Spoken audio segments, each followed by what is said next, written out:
In this video, I'll show you how to hide or show rows and columns in Excel. Here I have a list of employees. Now I want to hide the exit date column.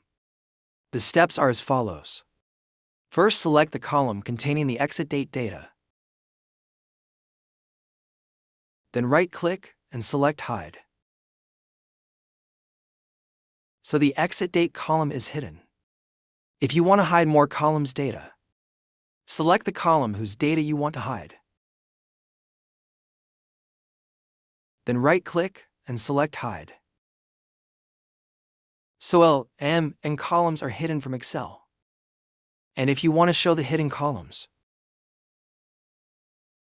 first select the data area. Contains hidden columns. Here I will select from column K to column O.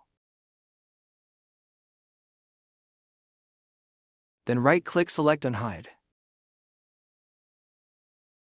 So L, M, and columns have been shown. To hide the lines, we do the same. Here I want to hide the lines 10, 11, 12. First I'll select the lines to hide. Then right-click, select Hide. So the data is only displayed from line 9 to line 13. To show the hidden lines, select the data area that contains the hidden line. From line 9 to line 13. Then right-click, select Unhide.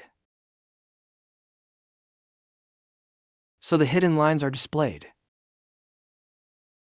Thank you for watching until the end of the video. If you found today's guide helpful, don't forget to hit like to support the channel and subscribe so you don't miss out on our latest and most exciting videos.